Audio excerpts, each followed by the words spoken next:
girls living good on the life.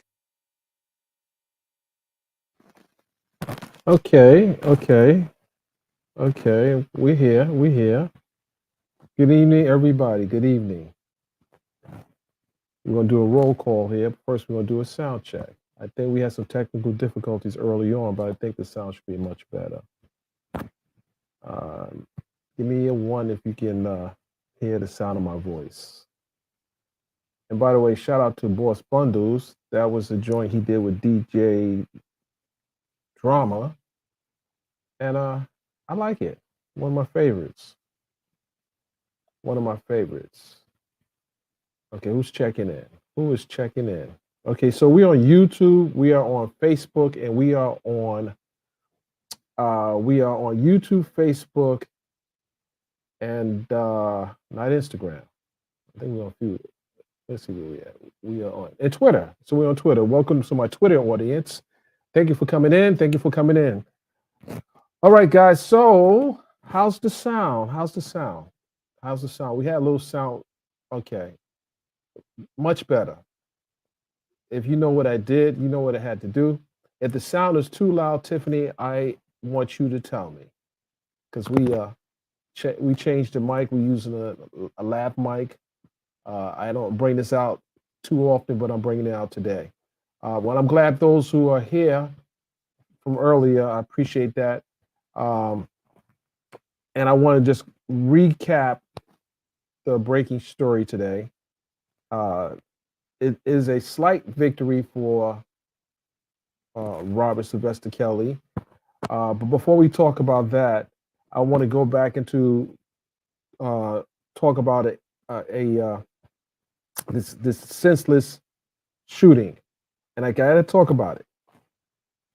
I actually interviewed the Bishop T.D. Jakes, and I discussed gun violence with him, and I'm gonna play that interview very shortly. But what is important to understand that while we've had multiple gun violence cases, mass shootings, more importantly, around the country, there hasn't been a concrete solution to address these gun violence mass shootings. And in the case of this last mass shooting, this individual planned, premeditated the shooting. Good evening, Courtney Love. Good evening, Althea. Good evening, Faye, Fee, Tiffany, and all the regulars. Good evening, and I appreciate y'all coming in. And also, good evening to the Facebook audience because I typically don't go live on Facebook that much anymore, but I will attempt to do that. But what I want to talk about is the lack of preparedness that we as Americans are facing at home. And it seems like we are in two different societies. One suspect that really I still can't wrap my mind around, and I won't say suspect, let me just say that one individual who happened to be driving his vehicle and got pulled over for a routine traffic stop. He ended up dying. And that's Mr. Walker, Mr. Jalen Walker from Akron, Ohio. He ended up dying. And that's sad. That is so sad. But you have this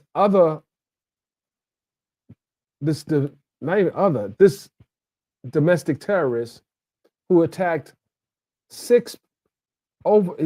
attacked a parade. He killed 6 people and he killed 7 people. The number went up. The number went from 6 to 7 within an hour. So he killed 7 people and injured over 30 something to 40 people already. And it's astonishing that these long arm AK style weapons are falling into the hands of these psychopaths. And it's an insult to think this guy was aspiring to be a rapper. I'm not even going to pump his name up, his supposed rap name, but from what I discovered, he had over 16,000 regular subscribers to the SoundCloud page. So this is interesting. So is he now going to be associated with the culture of hip hop? I think not. But he also killed. I don't think he killed any blacks. He killed a bunch of non-blacks, which is something that is unusual, and there's nothing to glorify about. But usually we are being targeted, and we're like open season. But it looks like the open season is coming from police on a lot of people of color. The suspects are always allowed in these mass shootings to have their day in court. But the judge for a lot of us is the cops. It is not the jury. It is not the judge that presides over these cases. This young man, Jayland Walker, won't ever have a day in court.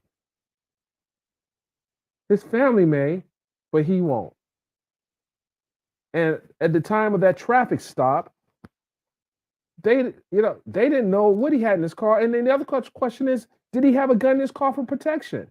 So if I'm driving and you see a gun on my seat, do you assume that the gun is there for nefarious reasons? The gun, and that's the thing people have to realize. There are many people who drive with their firearm on their seat, so it can be easily accessible. He's in Ohio. Now, I don't even know if the firearm was even his. I don't even know if the firearm was even planted. We don't know until we see the full body cam footage.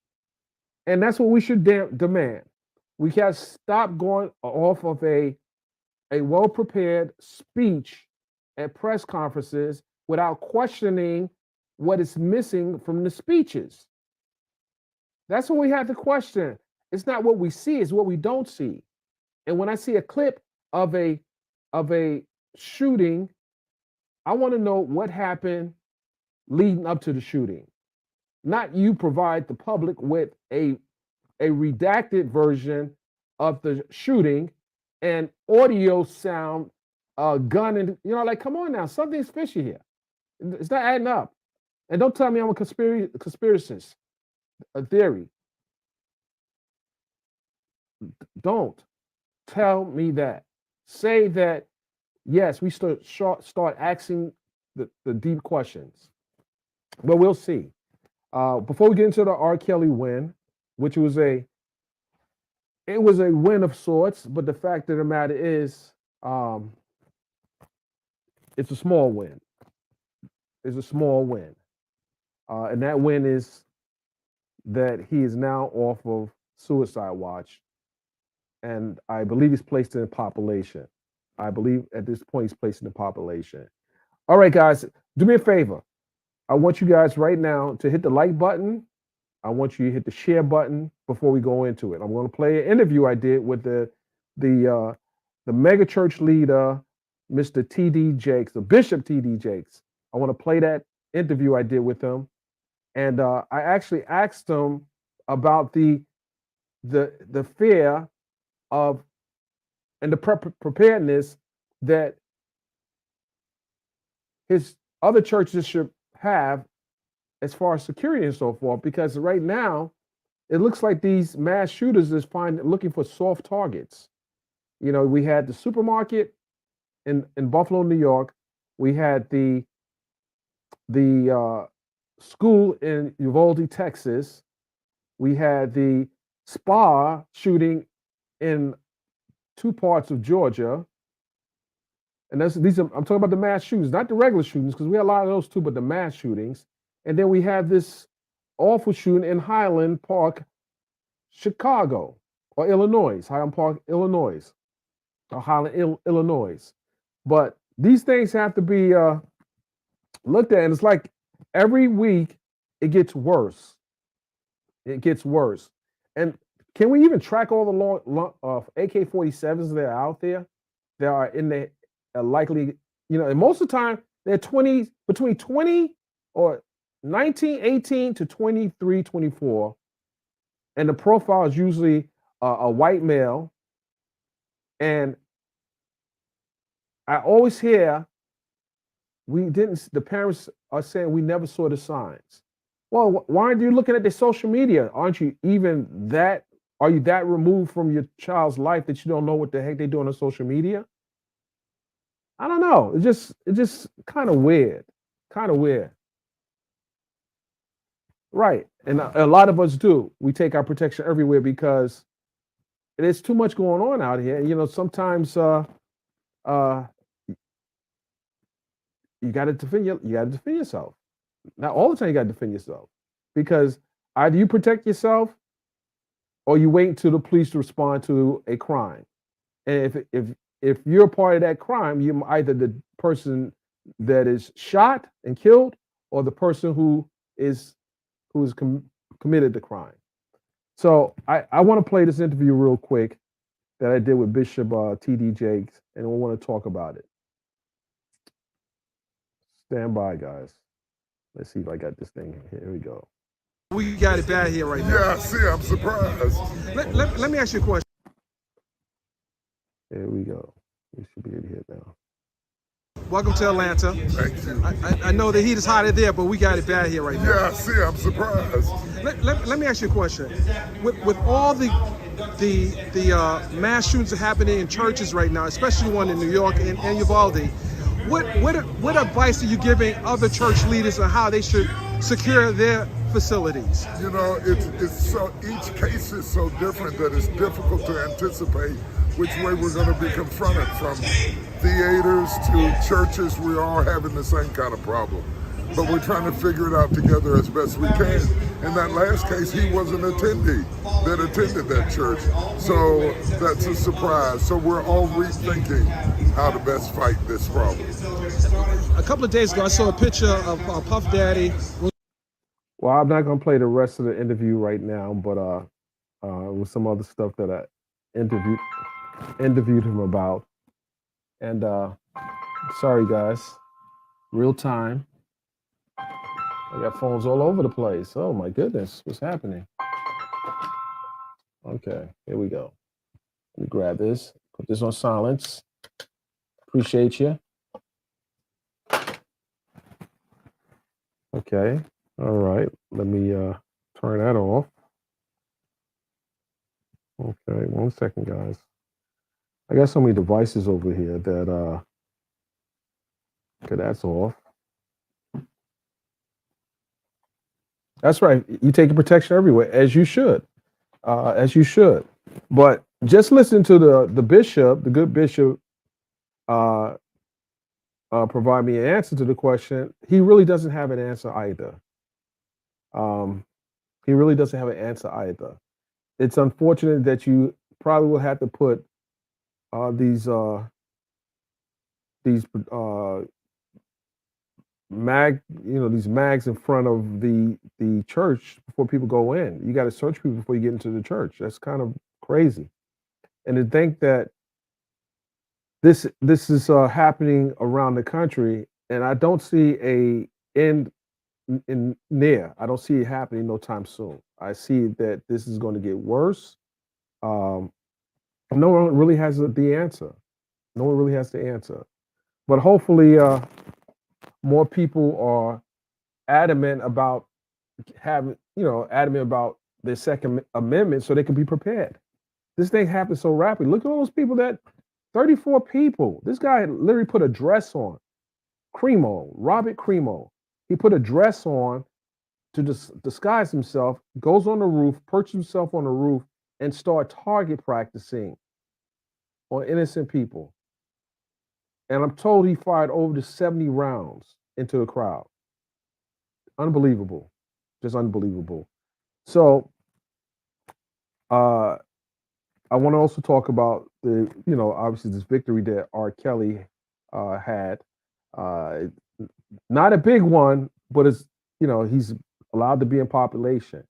the fact of the matter is, they probably didn't want to go the distance. Take the guy out of population. Something happened to him. Oh well, that's I ain't saying they're saying that, but he doesn't want to be in, he doesn't want to be in solitary confinement or suicide watch. So put him in population.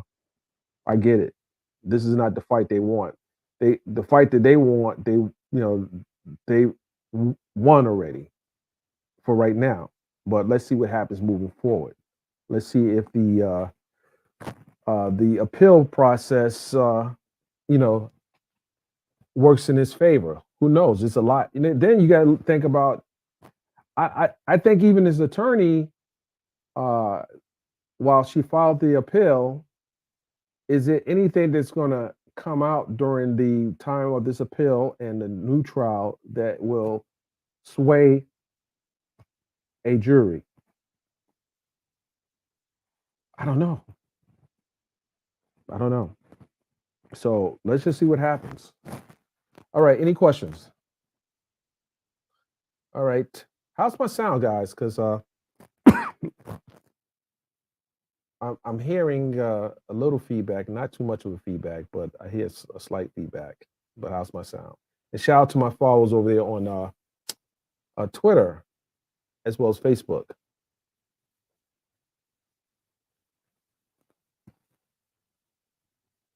Let me see what questions I'm missing here. Come on, here we go.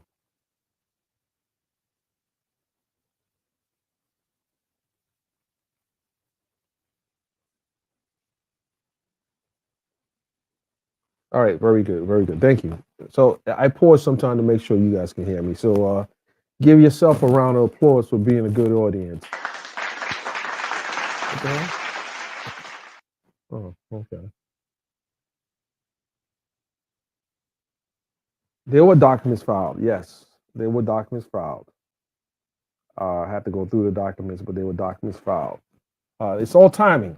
They have to file them because the clock ticks, and she had to file them. The clock ticks, so she's not going to not file them. This, a lot is resting on this appeal.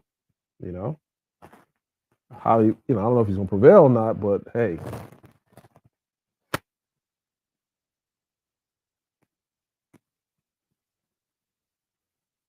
I did. What do you, Tiff? Don't do that, Tiffany. Don't do that. Right? What's going on there? Anyway, guys, thank you for coming in. I just want to give you a quick update as well as test the sound quality, of course.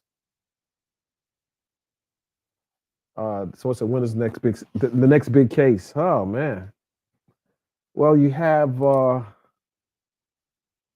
the next big one. I guess in a couple of months, maybe. Tory Lanez and Megan Thee Stallion. That's coming up. Right now it's pre-trial motion. They're doing pre-trial motions right now. But the case we're also monitoring is the case of the killer responsible for the death of Nipsey Hussle, Eric Holder. He's on trial, and a lot of evidence is coming out that suggests that he might have planned or plotted to kill Nipsey Hussle. Apparently, he had 2 firearms in his possession, and so he may have planned to kill Nipsey Hussle.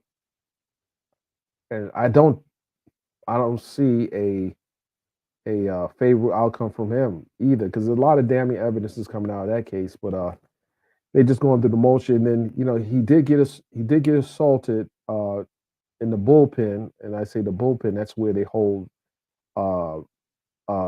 defendants before they get into the courtroom. So it's a holding area that they put him in. So it might have been when they were going back, transporting him back to the housing unit. But he was cut on the side of his face and received a lot of stitches. So yeah, that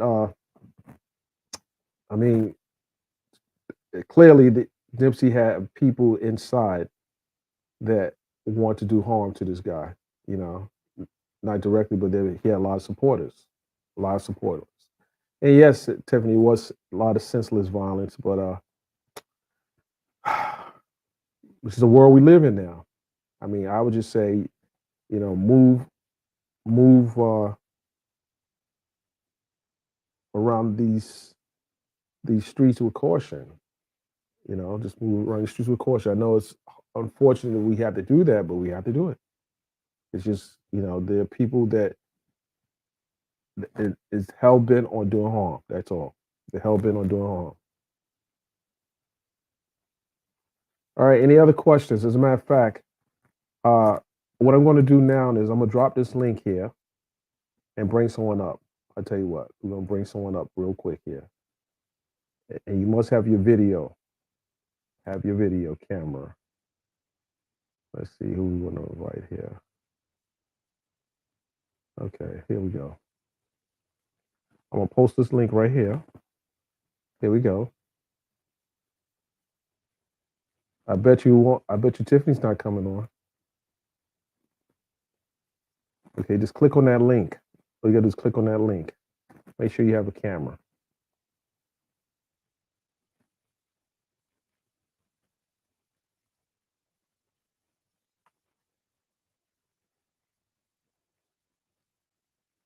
Who wants to hear the rest of TD Jake's interview?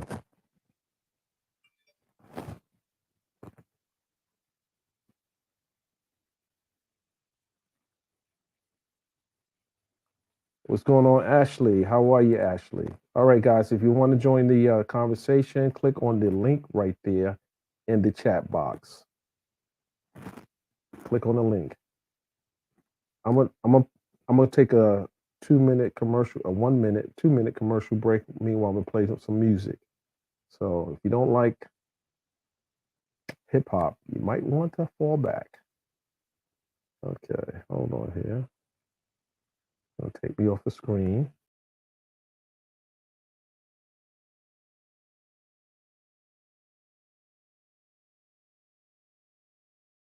Laying on your shoulder. What advice were you giving him about forgiveness? Well, I don't know that it was about forgiveness. I was really focusing. We talk a lot. We talk about black equity. We talk about the black community. To me, hip hop is the preachers of the street.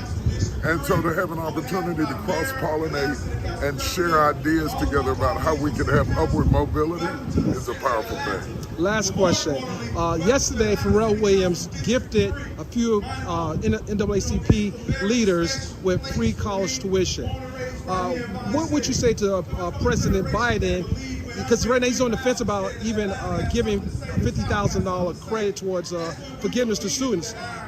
Is there a message to President Biden right now? All I can say is that anything that we can do to help young black people to have a fighting chance at equality and contributing to society, it's good not just for black people, it's good for everybody. And I hope everybody, corporations and everybody, will work toward that. Thank you, sir. Thank you very much.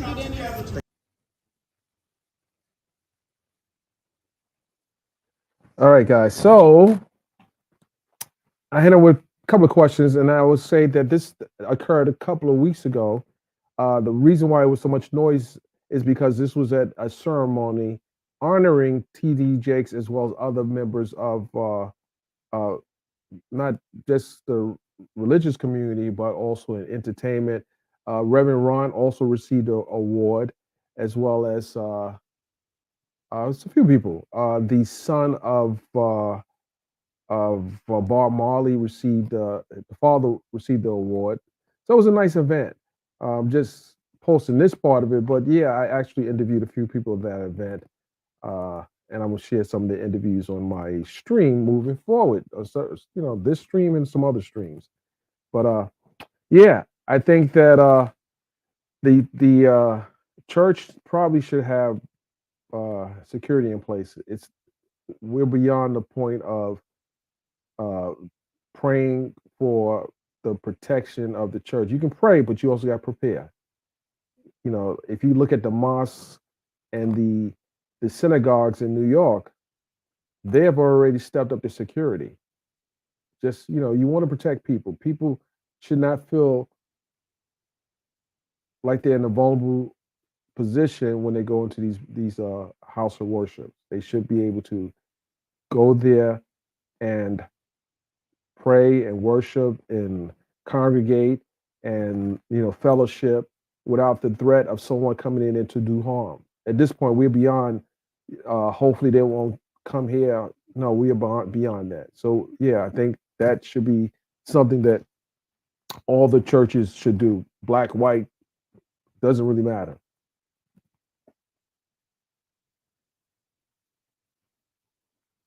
Oh, I got it. Toria, I got some great catches, by the way. I got some cool people. I drop interviews on top of interviews on top of interviews. Who haven't I interviewed? But yeah, that was a good interview. Actually, I was the only one that got opportunity to interview him. I was the only one they gave me the opportunity to interview him. There was a lot of press there. Unless he did something that I didn't know of, I was the first one to interview the Bishop T.D. Jakes, and I actually like the bishop. I like the bishop. I like the bishop.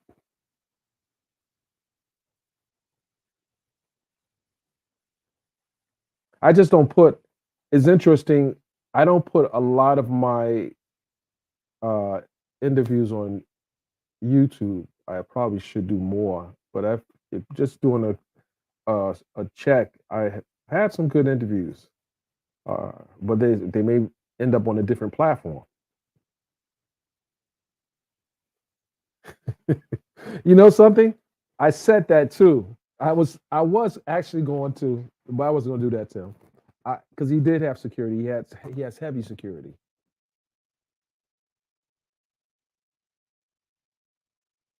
Yeah, yeah, he has, right. He has security there, as he should, as he should.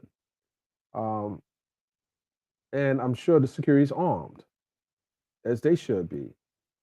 So when you hear the governor of New York talk about, you know, pretty much trying to disarm New Yorkers, I would say that there are a lot of New Yorkers who have got caught carrying illegal firearms is because of the red tape that was put in place where they can't get the firearms in a speedy time. It literally, I have an attorney, one of my good attorney friends, criminal defense attorney.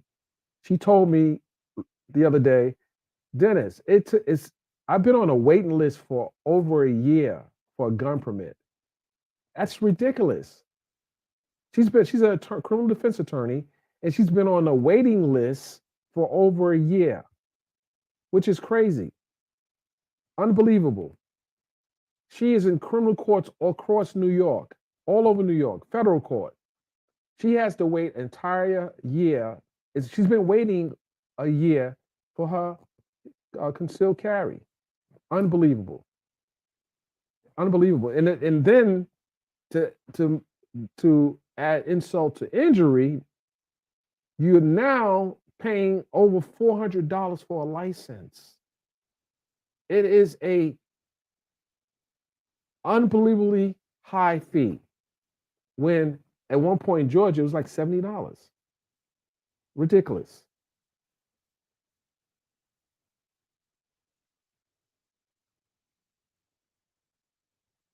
Hey, Candy Green, don't come in with that candy. Candy. It's probably coming from my shirt. I don't know. Hold on. One, two, one, two, one, two, one, two. No. 1, 2, 1, 2, 1, 2. 1, 2, 1, 2, 1, 2, 1, 2, 1, 2, 1, 2.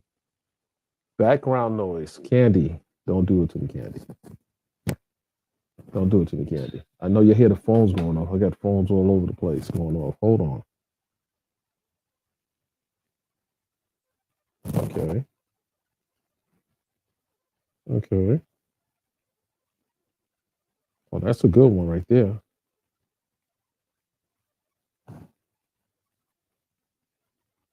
Yeah.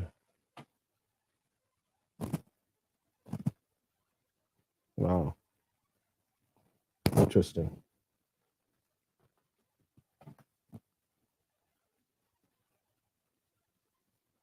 Thank you. Thank you. She was probably there earlier. You know, sometimes they will say, oh, because I'm gonna tell you something. The microphone I'm using now, it's not a cheap one now. High end. High end. So don't bring that nonsense. Or else, oh no, not that. I'm sorry. No, we're not going there. That's what you get. Do that again.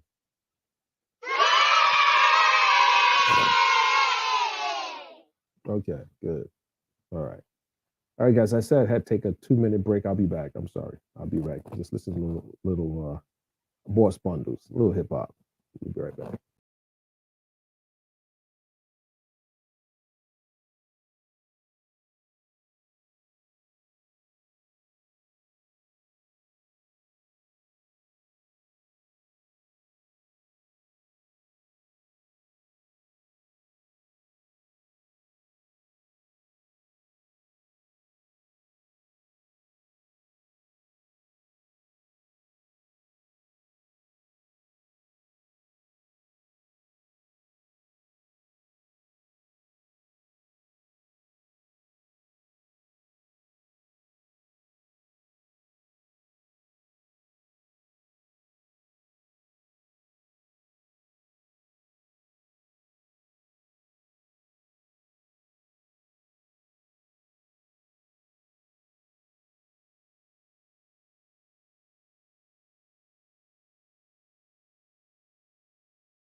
Hey, I had to leave, but I know Tiffany was on that ish.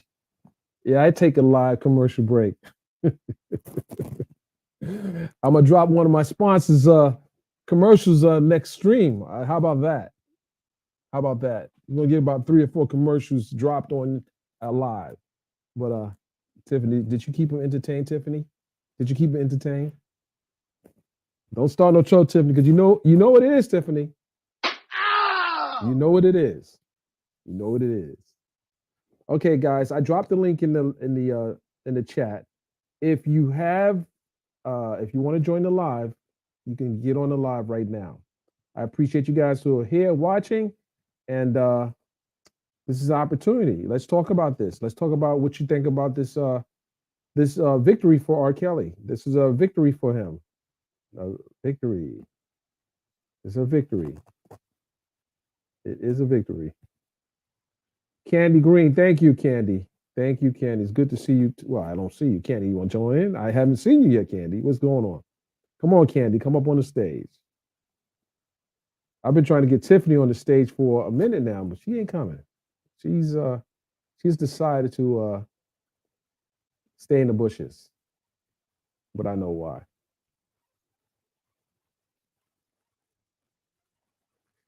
Toria, I agree with you, Toria. The assault weapons are not needed. Assault weapons are not needed to be. Well, first of all, why do you need assault weapon? It's just that is a formula for failure. That is a mass disaster. So yeah, but I don't see how they're going to get all these assault weapons back because the people are not giving up their assault weapons. They're just not, you know, unless it's outlawed. You know, they are outlaw assault weapons, then maybe people will surrender them. But there's going to be people that will not, just won't. And then the people that have intent on committing crimes, they ain't giving their weapons up for what reason? They're going to hide them, they bury them, they're going to put them wherever they're going to put them at, but they're not giving them up.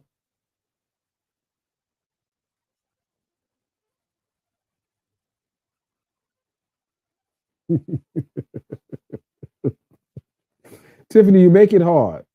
You make it hard, but it's all good.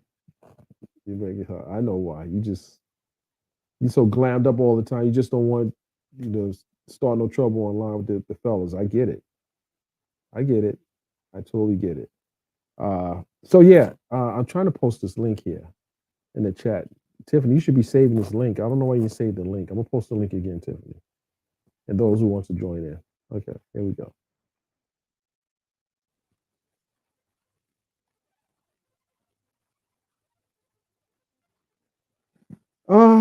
Okay. So you said black people need to start purchasing them.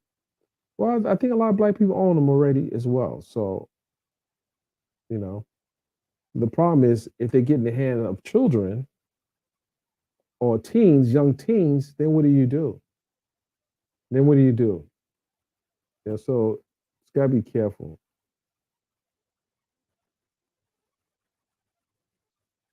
That's right. It was banned before Toria, but it came back. So what do you think this should? I don't see that happening no time soon, just because of the NRA is fighting against any weapons being banned.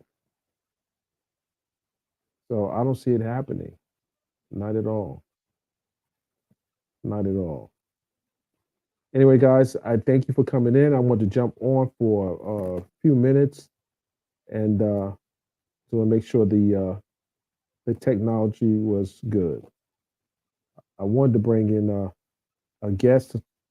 As a matter of fact, I'm going to send. As a matter of fact, you know what? Stand by. Stand by. Let me see if I can bring this person in real quick.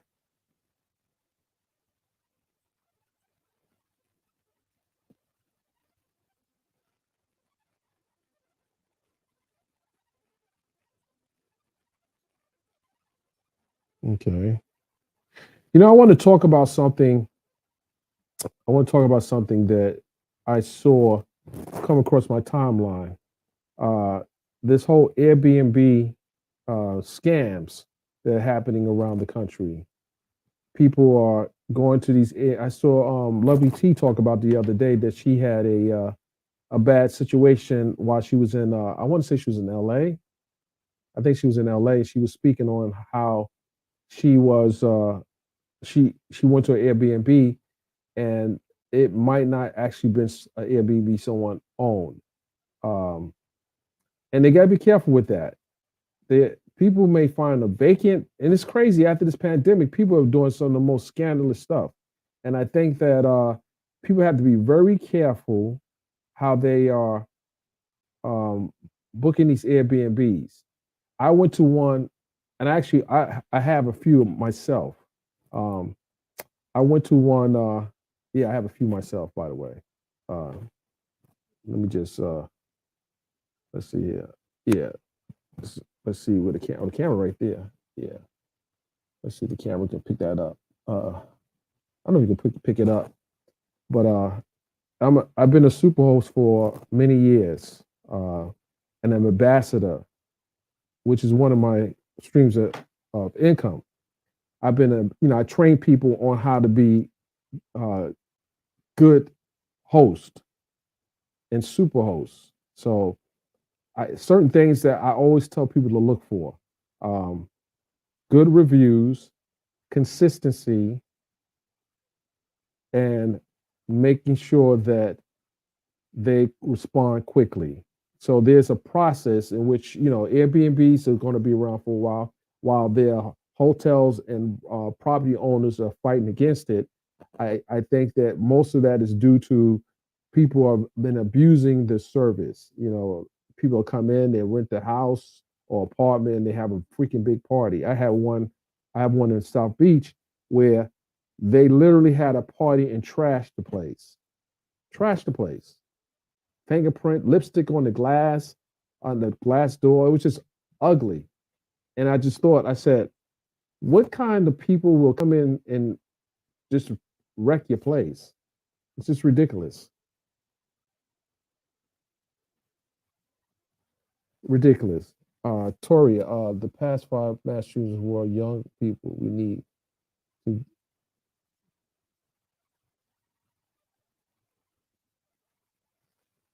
Uh, NRA is a strong organization. They do a lot of lobbying to politicians, and they've backed a lot of campaigns. I don't think they're going away anytime soon. Actually, they're getting stronger. But anyway, I digress. So yeah, you got to guys got to be very careful when you're booking these Airbnbs and making sure that you're actually getting what you pay for. You know, I'm glad Lovely T didn't have an issue with, she got out there, and they also they're Airbnbs that people have gotten robbed in. Like literally, they came into a situation and they were robbed. So a lot of scams going on around the country, and I think Airbnb have changed their policies. I don't think I know that no more parties. You can't even uh, rent your place out for a party because now the community is now complaining. So get it. Lastly, I'm trying to get this guest on. So let's see if they're going to hit me back.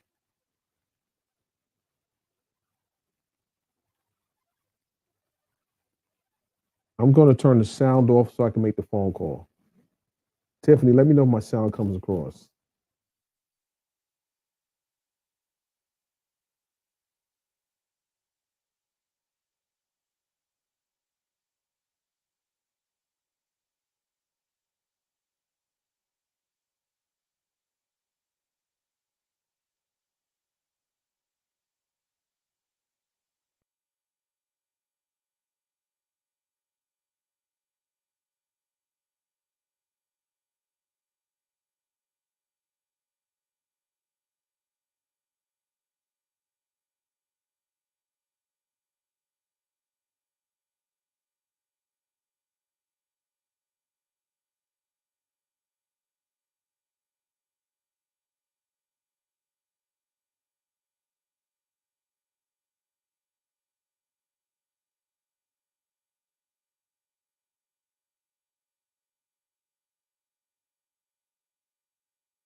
All right, guys. So my guest will be coming on in 2 minutes. Okay. Grab your popcorn because this is going to be really interesting. And be nice. Be nice to my guest, please. Please be nice to my guest. Be nice to my guest. Let me send this to my guest here real quick here. Stand by.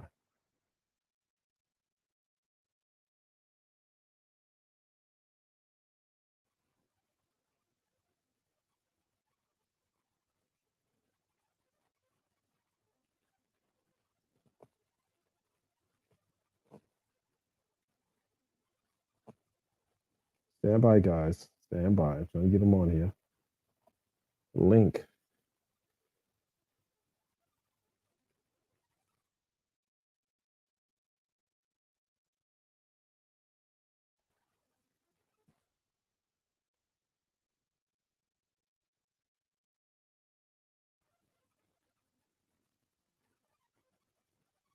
All right, guys. Like I say, be nice to my guests. Okay, so you can't hear me, Tiffany? Tiffany, you should be able to hear me. Tiffany, can you hear me?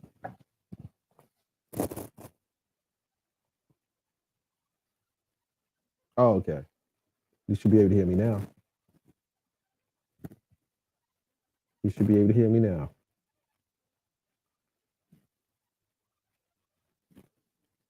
So I typically bring on someone from the legal community to discuss the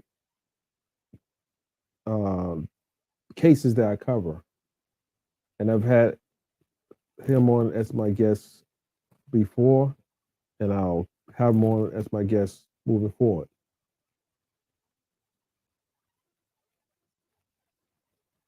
Oh, okay. All right. Okay. I got it, Tiffany. I saw that. But he's going to be joining me shortly, and I am Tiffany. Please be ready to take out the trolls if they come on here.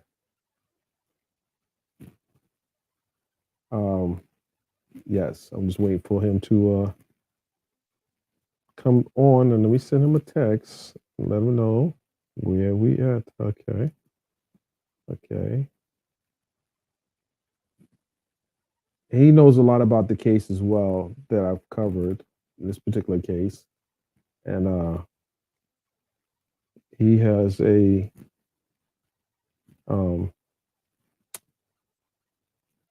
he's very knowledgeable in this case.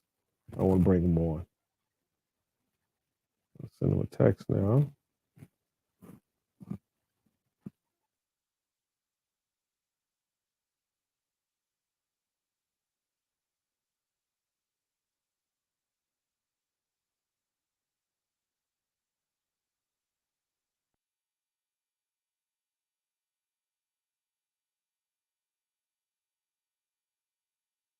All right.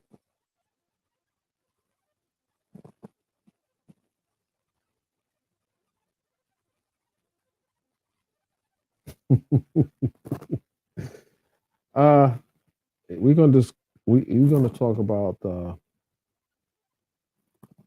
this high profile case.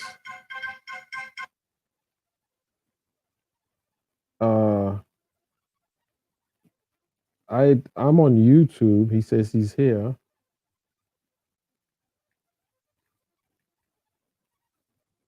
But I don't see him. Oh, okay. Okay. I did share the link. Oh, hold on a second here. Let me bring him up in here. Let me drop this link here. Okay, hold on. Hold on. I'll bring him on. And I said, be respectful to my guests. Tiffany, did you save the link? Okay, I see him. I see him right there. I see you in the comments. Okay. If you scroll up, okay. I'll bring it back here. Okay. Tiffany, repost the link. I'm gonna post the link. Let's see, invite. Okay, here we go. Okay, I want you to click on this link. Just click on the link. I'm posting in the chat right now. Just come and click on that link right there. Click on that link. I'll see you when you pop up on the page.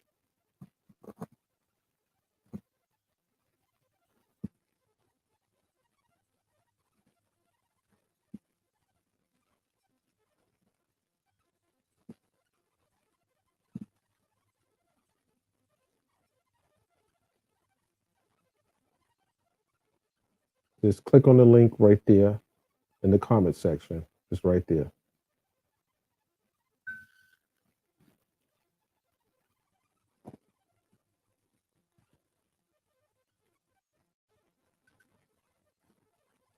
Hey, Candy, how are you? If you click on the, I see you in the comment section, but okay, hold on a second here. Let's see if I can send it this way. Okay.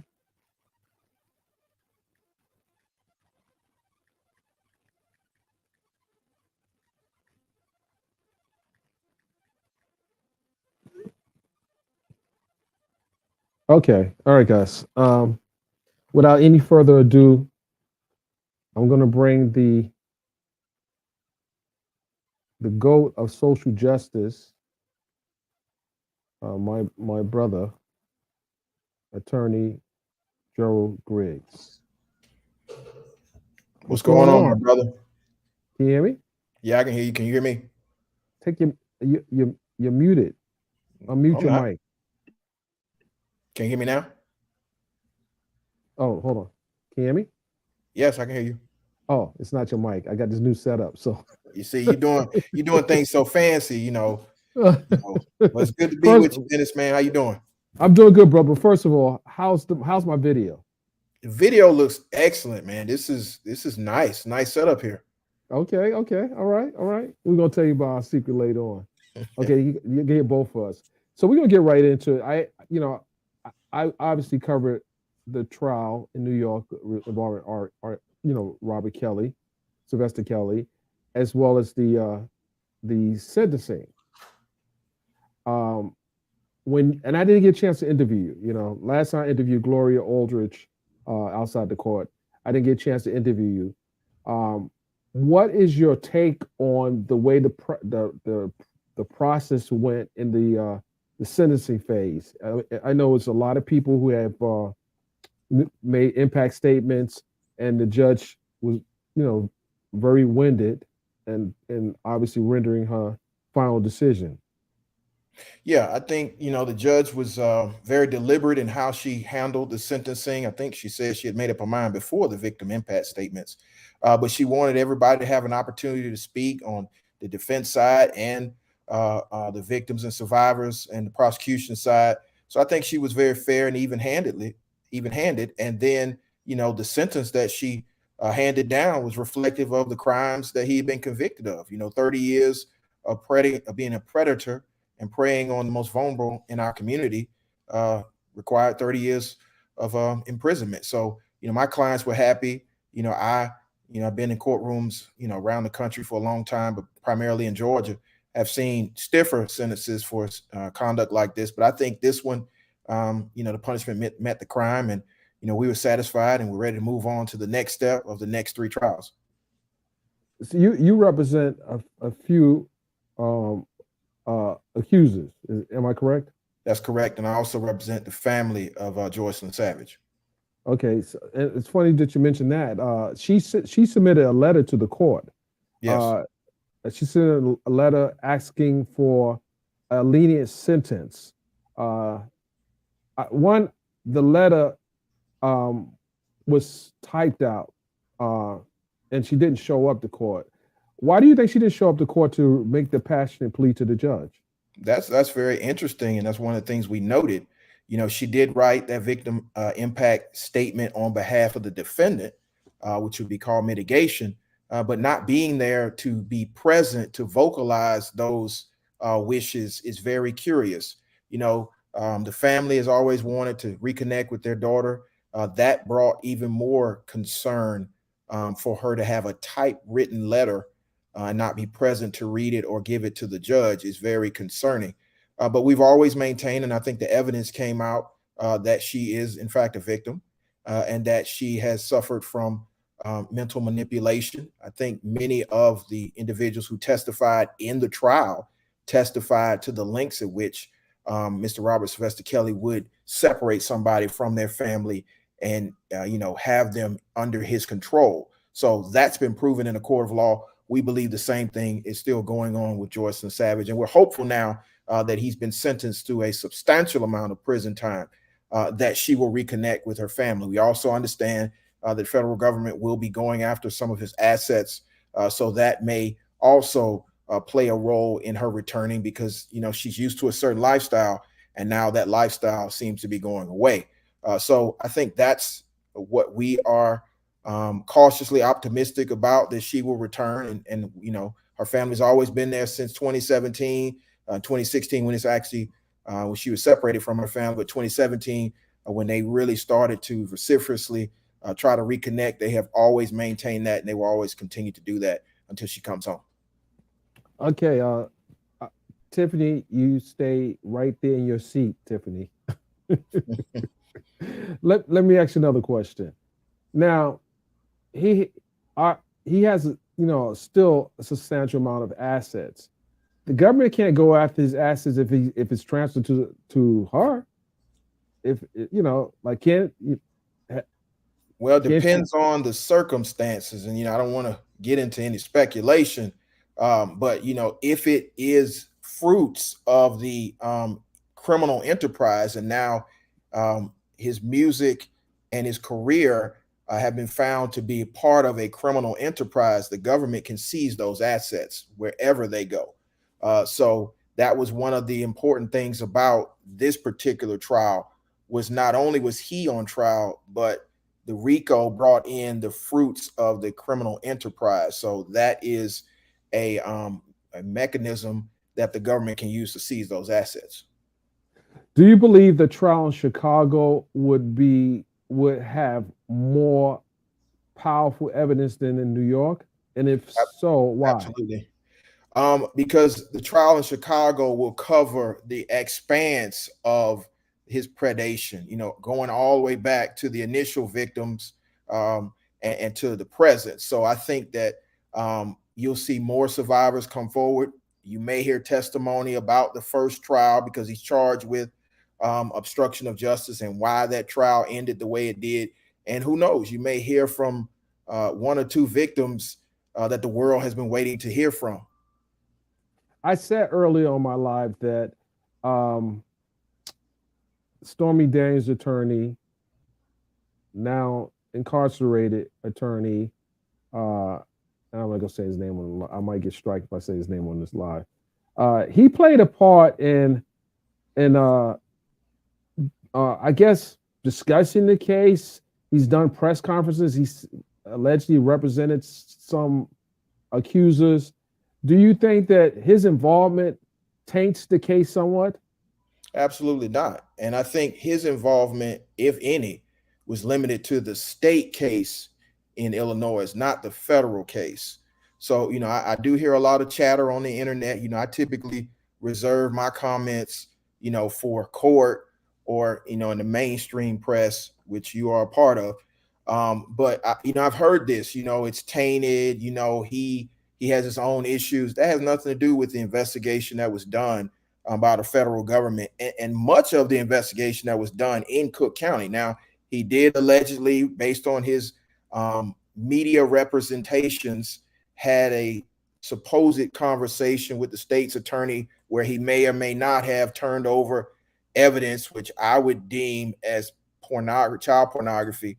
But I would hope, you know, as an officer of the court, you wouldn't be in possession of child pornography because you're not shielded from prosecution, because it's illegal to possess child pornography anyway. So the best thing to have done would have alerted law enforcement to the possibility of child pornography being in the possession of someone other than yourself.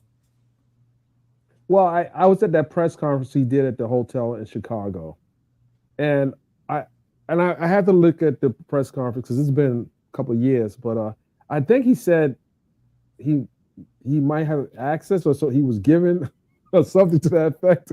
Again, you know, as an attorney, you know, you are given some leeway in the course of a criminal investigation, being able to aid, you know, the prosecution if it's beneficial to your client, but you should never possess contraband. Do you think he would be called in as a witness by either side? No, I don't think so. I mean, maybe on the defense side, but the relevance of that, I don't see the relevance. We're talking about crimes that occurred well before that individual's alleged representation of someone who we still don't know who that person potentially is. But it didn't have anything to do with the alleged crime that supposedly had happened that has been prosecuted. So I don't really see the relevance in that. Maybe, you know, maybe Judge Lion Weber will let it in. Maybe the Cook County judge will let it in. I don't see that happening, but I definitely don't see it tainting any portion of the trial. And I'm sure you answered this question before. You answered at the press conference that I attended when I met the Savages for the first time. People are still asking, why does the Savages need an attorney? Can you explain to the people why Savages need an attorney? The Savages need an attorney because in the beginning, it was very difficult to communicate directly with Mr. Robert Sylvester Kelly or anybody in his camp. So they needed legal guidance and legal representation for the purpose of making contact. They tried to have contact prior to having an attorney. They had the press conference outside his house, and they were reaching out to members of his camp, and that was rebuffed.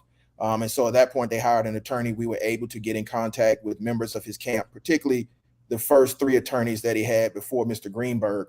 And that's how we got to this situation. So, you always need an attorney if you're dealing in a very serious, contentious battle. And there were allegations being made from the other side of potential defamation or things like that. So you always need an attorney. And it's turned out over the course of time that everything that the Savages were saying has played out to be true. And so a federal court has now heard the evidence and determined crimes were committed. And that's what the Savages have always maintained from the very beginning. So I think it was very intelligent of them to hire legal representation to navigate these difficult waters. Last week, almost 2 weeks now, Christopher Gunn, or known on YouTube as the Dubosky Gunn, was arrested in Chicago and charged with, I guess, threatening the prosecutors. He's been on YouTube for years, and I've watched a few of his videos. Do you think that was an overreaching decision to charge this YouTuber for a crime? I'm not sure.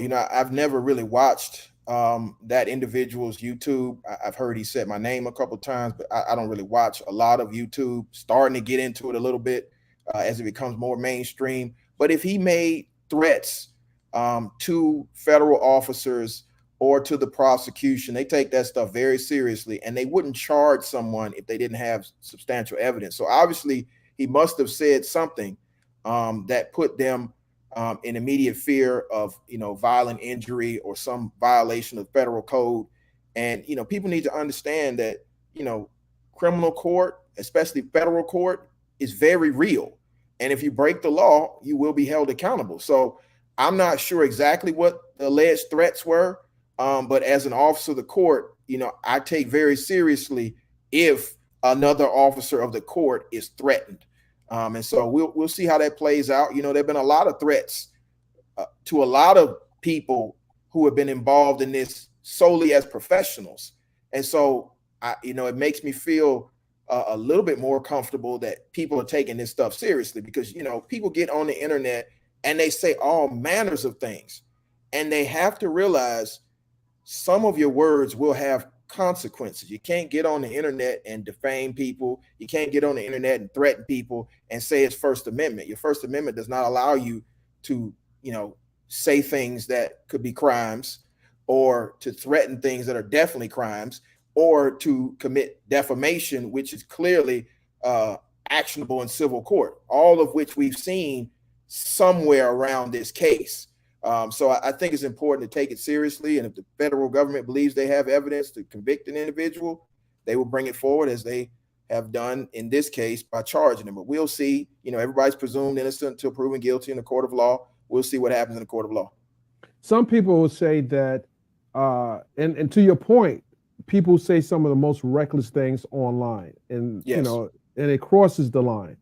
Now, I reported that, and it was widely reported that a certain YouTuber was leaking information, or not even leaking information, but was providing privileged information that she received from the Bureau of Prisons on about Mr. Kelly. She was never charged with a crime. And my take was that if the person approached her, she might have been indemnified. Is that a fair assertion that she was indemnified from any type of prosecution if someone reaches out to her? Well, I'm not sure. Again, that's why we're in a new arena of media with, social media and the internet growing and becoming more mainstream.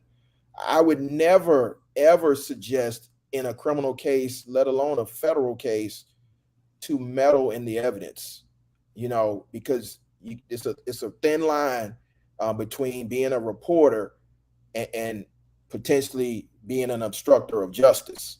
So, I don't know this YouTuber personally. I don't know what that person's sources were. I would hope that they did everything above board.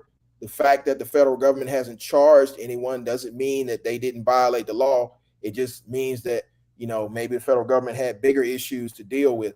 But we have to be very careful in ongoing criminal investigations not to obstruct justice. And that's what I would say to the new media that are, you know, new to this arena. You know, the more established media, people have been doing it a long time like yourself, you know not to get involved with leaking information that could potentially get you in a whole lot of trouble.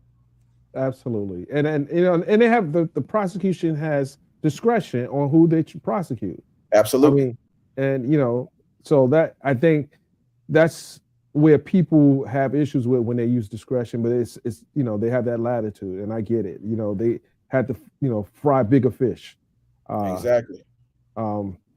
Lastly, well, that's not lastly. What has, you know, obviously the NAACP, first of all, congratulations on winning, you know, your post here in Atlanta. Thank you. The NAACP has been very vocal. Obviously the president of the national president spoke about gun violence, and especially with the Supreme Court striking down the New York law as it related to the Second Amendment and not, you know, people having access to firearms. In light of what just occurred yesterday in Illinois, what do you think the best way to approach gun violence, you know, mass shootings, gun violence, and you know, gun violence, as well as people having the right to carry concealed weapons? Yeah. And thank you for that question. You know, and this is coming from me as the NAACP president. You know, the previous comments were me as an attorney working for a client. I believe, you know, that everyone is entitled to their Second Amendment rights. There, as you know, as the oldest civil rights organization, we are defenders of civil rights. But all of those rights come at a cost, a societal cost. And, you know, the Second Amendment does not guarantee a person the right to have high capacity military grade weaponry, like AR-15s, you know, like laser scopes, you know, all these things that are used for weapons of war. The purpose of the Second Amendment, in order to maintain a well-regulated militia, is the right to bear arms. Now, it does not delineate the type of arms, but the Supreme Court in the past had consistently come down, you know, with rifles, you know, hunting rifles and pistols in self-defense, you know, those type of things. But, you know, weapons of war, you know, semi-automatics, fully automatics, or semi-automatics that can be converted to fully automatics, that's getting into an area where I think we need some regulation. We definitely need the banning of assault weapons. We need the banning of the high capacity magazines, where you can, you know, mow down 100 people in less than 30 seconds, something like that. I think we need to talk about that. And I think, you know, the national NAACP has firmly come down that we need common sense gun regulation. That's not to say we want, you know, people's guns to be taken from them, but we want, you know, background checks, not allowing it's so easy for people with history of mental illness to get access to these weapons of war, you know, things like that. We can have a real conversation about what common sense gun regulation looks like, and you still maintain your Second Amendment rights. So I think we're in that conversation, especially after what happened yesterday in Highland Park. We have to have that conversation immediately, because we're continuing to see these. I believe Highland Park was either the 306th or 310th mass shooting in America since the beginning of the year. And so when you're dealing with that level of carnage, we have to have our elected officials have the courage and the temerity to step up and regulate this stuff. Absolutely. I read recently in a case that you actually represented, defended, was a case in North Georgia regarding the guy being arrested for pit bulls. Am I correct? Oh, you talking about he was mauled by the pit bull? Right, he was mauled by the pit bull. Okay, yeah, you talking about Travis Moyer, the case where the police allowed a pit bull. Well, it wasn't a pit bull; it was a police dog that mauled him while he's been taken into custody. Yeah, that case. So what Okay, so they charged him, but they dismissed the case. What's Yes. the next steps? Well, Like, because obviously it's a civil case, or of maybe I'm course. And so I'm working with another apt attorney, one of the best civil rights attorneys in the state, Chris Stewart. And so what happened was mm, in Alpharetta, our client, Mr. Travis Moyer, was having a mental health episode. His wife called law enforcement to get him some help. Law enforcement ultimately tried to arrest him, threw him to the ground, and let the dog chew on him voraciously, ripping out chunks of his arm and blood all over the place. And then they charged him with 2 counts of felony obstruction, 1 count of misdemeanor obstruction. So we got the case, had conversations with the district attorney, was able to convince the district attorney to dismiss the case because of the video that went viral, both the body cam and the cell phone video. That's why I strongly encourage anytime situations like this and you're in a state that allows you to record, please record, because the video is imperative in these type of cases. But ultimately, the DA decided that the case was not prosecutable because Mr. Moyer, it cannot be proven beyond a reasonable doubt that Mr. Moyer violated any criminal laws. And so now we are in the process of preparing to file a civil rights violation lawsuit against the city of Alpharetta and those police officers. Concurrently, the dog is no longer with the force, and the 2 officers are no longer with the force. So Mr. Moyer is recovering. He still has substantial injuries, but we look forward to litigating that case in civil court very soon. One last case, and now I'm gonna let you go. Jayland Walker, Yes. shot 60 times in Akron, Ohio. Yes. I seen clips of a video. What I thought was odd was that the full video from start to finish wasn't released. Do you have an issue with that? I watched the press conference yesterday. I'd heard bits and pieces of the Jayland Walker case, but I hadn't sat down and really, looked at it. So I watched the the press conference yesterday, or was it 2 days ago, where the police chief was there, the mayor was there, and they released part of the body cam and then ultimately the shooting. And I have grave concerns. There is some allegation that Mr. Walker may have been armed in the car and a shot been fired in the car as the chase ensued. And again, this whole chase started from the police's perspective from a traffic violation and then went into a chase. And then during the course of chase, they alleged and showed some video that purported to show a muzzle flash. I didn't quite see it, but I'm gonna take the police at their word. But what I did see is the body cam of Mr. Walker as the car was stopped, and then him getting out of the car and running, and then the hail of gunfire. And the thing that really is disturbing for me is that he's unarmed. He's at least, he's at least shot 60 times, according to the medical examiner. There are reports that's been reported that 90 bullets were fired at him. And my question is, if you got 8 officers, why does it take 90 bullets to stop an unarmed man? And I'm hopeful that the Bureau of Investigations does a thorough, independent investigation, but I got some serious concerns. And then it brings my mind back to a case that happened here in Georgia, where a young man was shot 76 times. Jamarian Robinson. 59 of the bullets went into his body, and he was unarmed. So, right. Absolutely. These cases are concerning. And it brought back memories of the young man in New York. I think it's Amadou Diallo. I don't know how many times he was shot. 44 times. The concern is there seems to be a separate belief in law enforcement that you treat certain suspects one way and you treat other suspects another way. And what I mean by that is we saw in Highland Park a young man who's now allegedly killed 7 people and wounded between 20 to 30 others. taken 34. into custody without incident.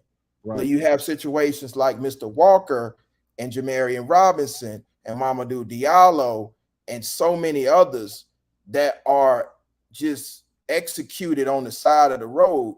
And nobody's saying that, at least nobody from law enforcement is saying that there seems to be a double standard going on here.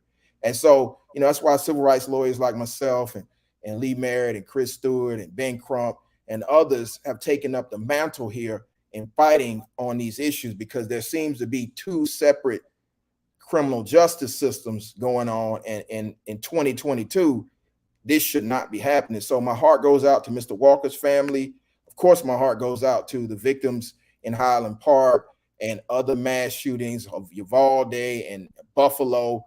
Again, Buffalo situation where 10 people were gunned down in a grocery store by a guy with an AR-15 who was live streaming it, and he's taken in without incident. But you got people like Mr. Walker and Mr. Robinson who, for all intents and purposes, are just executed with a hail of bullets. So we have to really do something about this. And I think, professionals like myself, we have to call this stuff out for what it is. And what I'm saying at this point is we need other lawyers and people in law enforcement to call a spade when it's time to call it a spade.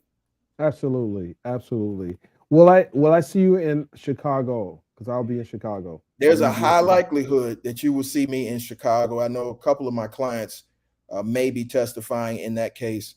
So there's a high likelihood. We're still playing it, by ear. I do have trials here in Atlanta because I am a trial attorney. But if my schedule permits, and it goes as scheduled starting, in August, then I plan on being up there. But what I will say is, I appreciate your coverage, fair and balanced coverage of this case. There are certain reporters, people who purport to be reporters, reporting different things on the internet. I do appreciate, platforms like this one that try to get all of the information out to the viewers so they can understand what's actually happening. You being in the courtroom for all of this trial and the sentencing, that there were numerous accusers that came forward and testified under oath that had nothing to do with the documentary. And there was actual evidence that convicted Mr. Robert Sylvester Kelly and now has sentenced him to 30 years in prison. I appreciate, I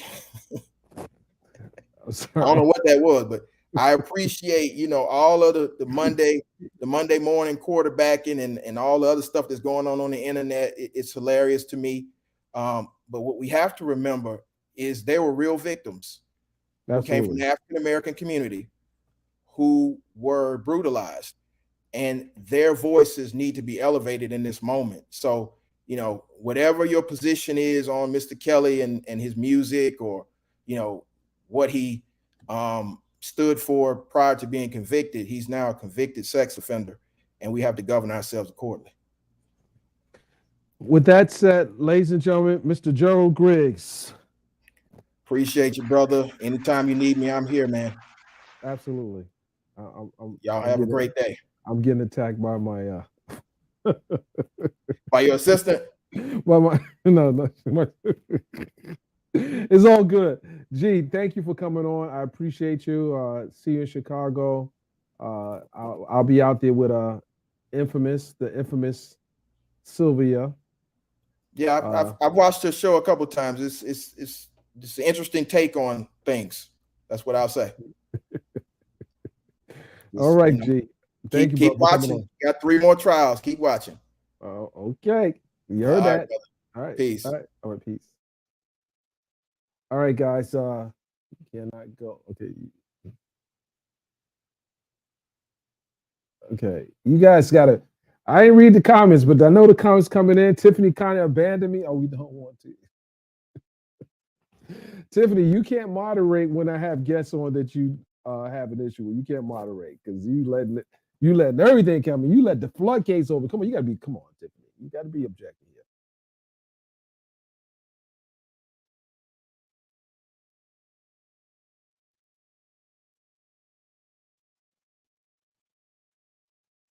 I appreciate the support for the platform, but like I say,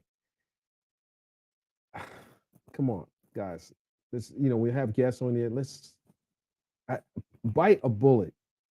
Bite down on not a bullet, but bite down on something hard that you won't just, like get something that you can hold that you won't just get Twitter fingers or something. Yeah, just let the guests talk, because you gotta respect the profession. While you don't agree with some of the things, you gotta respect the man. He's still putting in that work. And hopefully I asked the questions that you guys wanted to hear. And if I didn't, send me a list of questions to ask my next guest or the previous guest, and I'll ask them.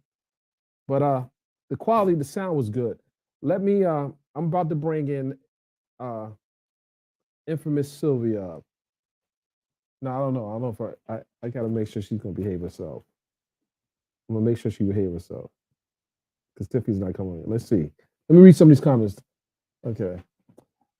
Spitting Fire, where you been? Appreciate the super chat. I appreciate the super chat. Spitting Fire, where you been at, Spitting Fire?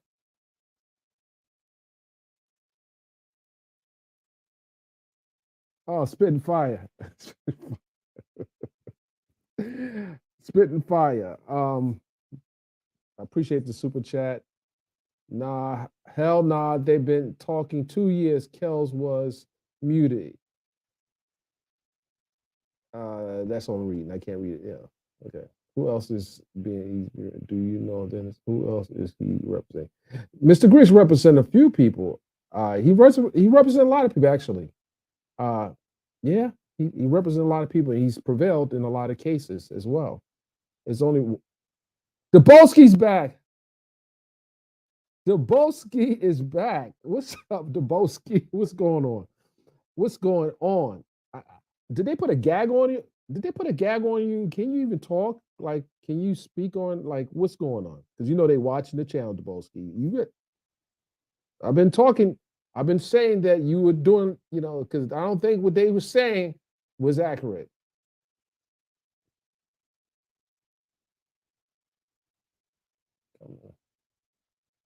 Okay, let me see.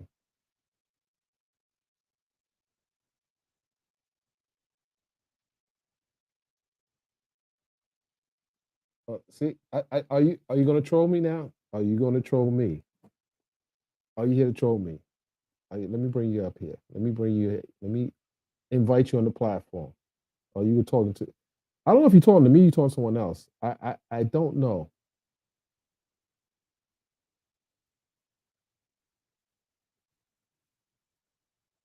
Because I listen. I'm gonna send you the link. I'm going to send you the link.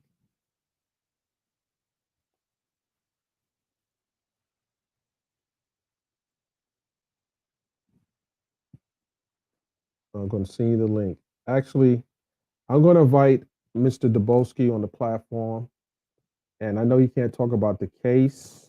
I'm assuming he can't.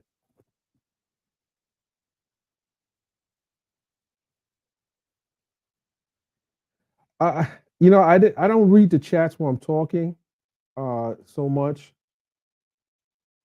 I don't read the chats while I'm talking so much. So please understand that these questions that I ask are coming off the dome, and I ask the questions that I feel that he can answer. Um, that he can answer. If he wasn't he wasn't at the trial, but he can answer questions that I think that are relevant to the interview. But anyway, so Dabolski, come on up here. Let's have a talk. Let's be respectful. I actually think that you can talk without not talking. I thought that you getting arrested for that was kind of, ridiculous. I don't believe you meant any harm more than you were trying to garner attention to your platform. That's what I thought. Um, I actually watched one or two of your videos, but I'm not of the belief that you are going to bust a grape in a fruit fight in that situation. Don't see that happening. I know you want to talk, but you can talk about something general. We can do something where you can talk where it's not. Uh, I will promise you that I won't say anything that would do anything to harm your case. They'll probably get dropped, which I'm thinking it will get dropped. If you want to come on the platform, feel free. Let me know. Send me a message. Follow me. Uh, you probably are already. I think you are actually.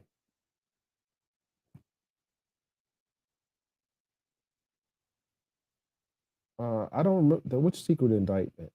Which secret indictment? I don't know which one you're talking about. You're right, Tiffany. Yeah. Yeah, maybe not. But he jumped out the bushes. He jumped out the bushes. When you jump out the bushes, you want to be heard. I'm probably the person you can tell your story to. I'm gonna give you a platform at some point to tell your story. Um, you know, you know, but don't do anything that's gonna compromise your freedom. That's all I'm saying. Like I get it, you're a fan, supporter, but don't do the extreme. And you know, and I think you did jump out the window in that one, but not to a point where I think you were a credible threat. You know, but I would say, come here, Deboski, come talk to me.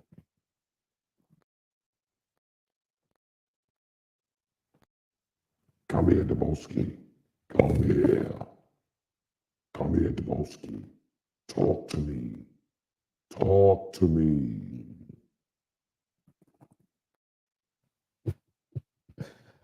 Okay, Tiffany said don't do it. Okay, listen to Tiffany. She's a pretty smart woman. She said don't do it. Don't do it. You know, don't do it. She said don't do it. I guess I'm gonna have to concur with her. I'm gonna have to concur with her. Guys, I appreciate you. I really do. And I appreciate those who were.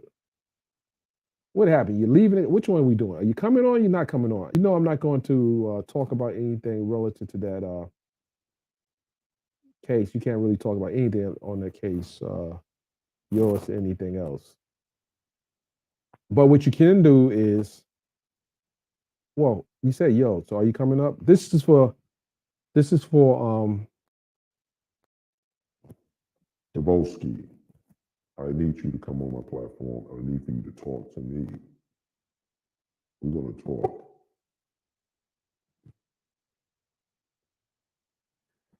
I want you to come, Deboski, to talk to me about your life on YouTube and how you've made a name for yourself up until this particular case. What the hell is my voice?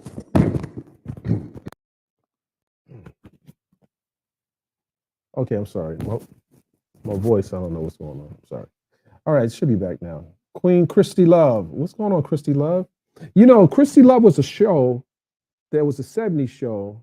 It was called Get Christy Love. I don't know if you knew that. I don't know if you knew that Get Christy Love was a show that was probably one of the most popular shows.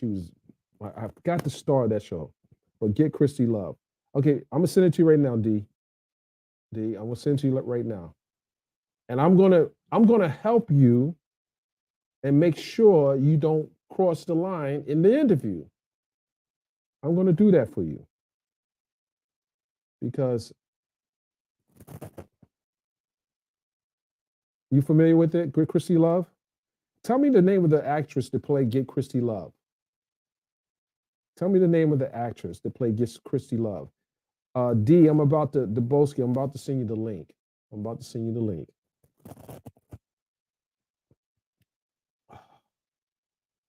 Here we go. I'll send you the link right now. Here we go. The link is in the chat. The link is in the chat. Was it Pam Grier? I don't think it was Pam Grier. It wasn't Pam Grier. Was it Pam Grier? Was it? Wait a minute.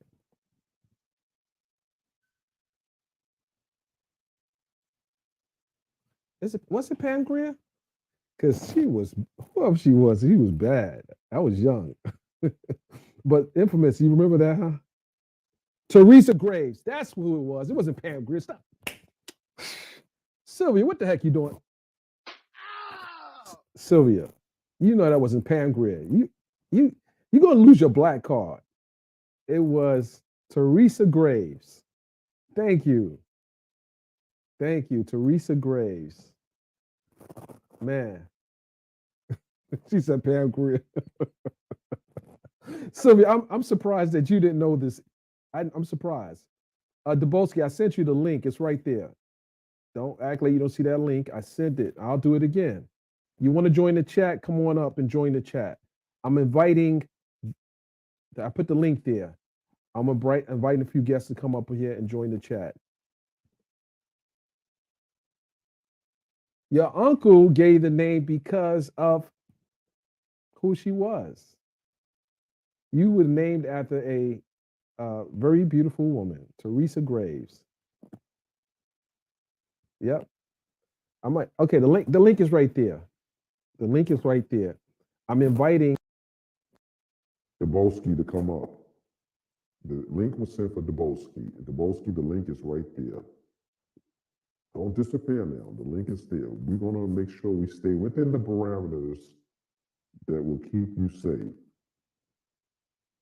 All right? Come on up.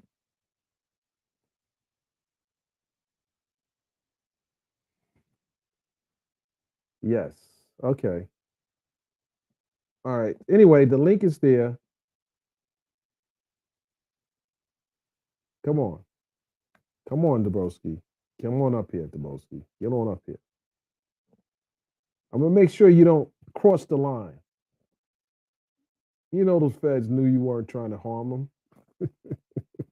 We're not talking about that. That's not what we're talking about. We're not talking about that. Put Dennis in it. How you gonna put me in a timeout? Chris, come on. I think Tiffany wants to put me in a timeout. I really think Tiffany wants to put me in a timeout, but Tiffany know I love her. She knows that. So the infamous, so do crap, most of you guys out here, you know, I got nothing but love for you. Nothing but love for you. But I'm waiting for, you know. Dubowski, where you at? Anyway, I guess he got cold feet. I don't know. Sometimes I have a tendency of doing that. You know, like sometimes people don't like to come on a platform that would. It's not about challenging. It's just about talking about I guess the reason why people spend so long on the platform and the techniques they use to garner more attention to their page. I don't know.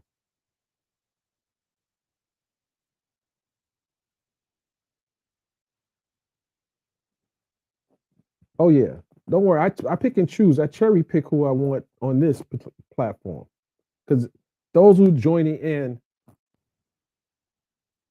Okay. So I have my guests here. Don't get on camera. Let's be very careful on choosing our words. Ladies and gentlemen, Mr. DeBose, how are you, sir? How you doing, Dennis? What's up, Hey, brother? how you doing? A lot of noise in the background. Hold on, let me step outside. You're shaking and baking, brother. You're shaking and baking. Okay, what about now? How you doing? Sounds good, brother. Sounds good. Well, I'm glad you're free. I'm happy to hear that you're free. And I would say that You can't talk about anything. I can speak. You're not saying anything. I would say that from the point of learning about your arrest, I thought it was overreach, and I'm sure your attorney is going to figure that part out. I would just say that in doing anything, we must choose our words wisely. That's all. And I would just say that. Now, how are you feeling today?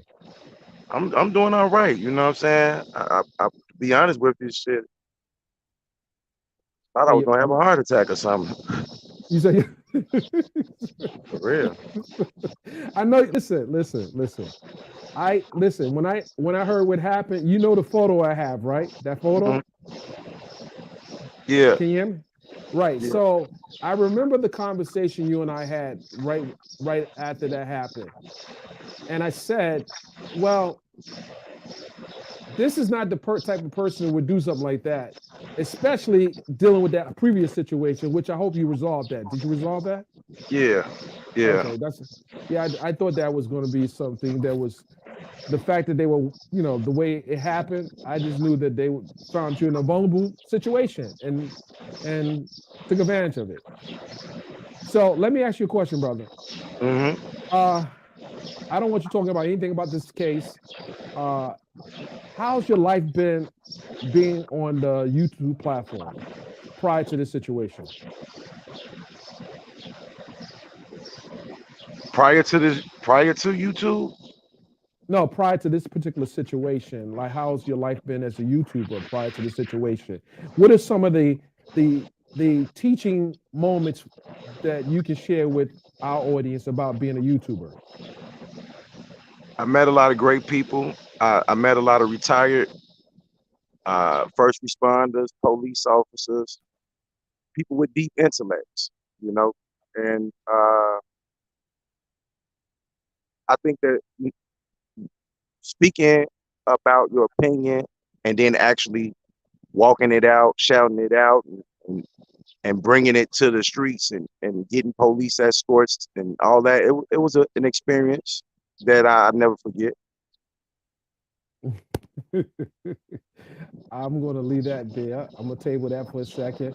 Let me ask you a question. If you had to mentor a younger you, what would be some of the advice you would give a younger you, knowing what you know today?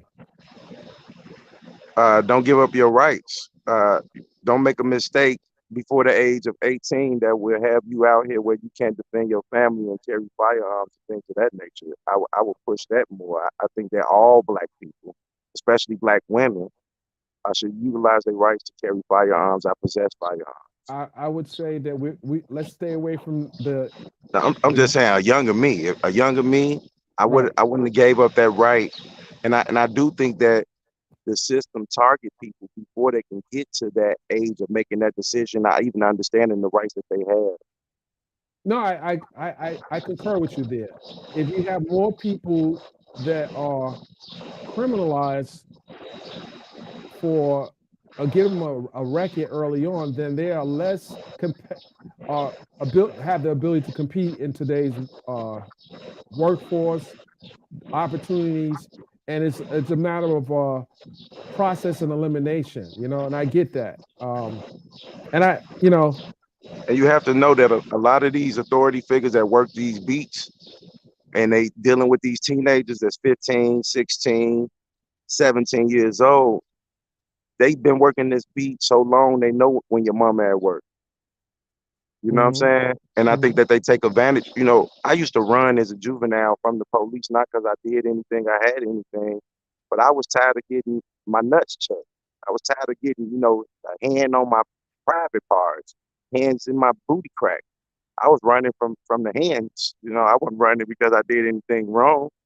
And most of my friends ran for the same reason.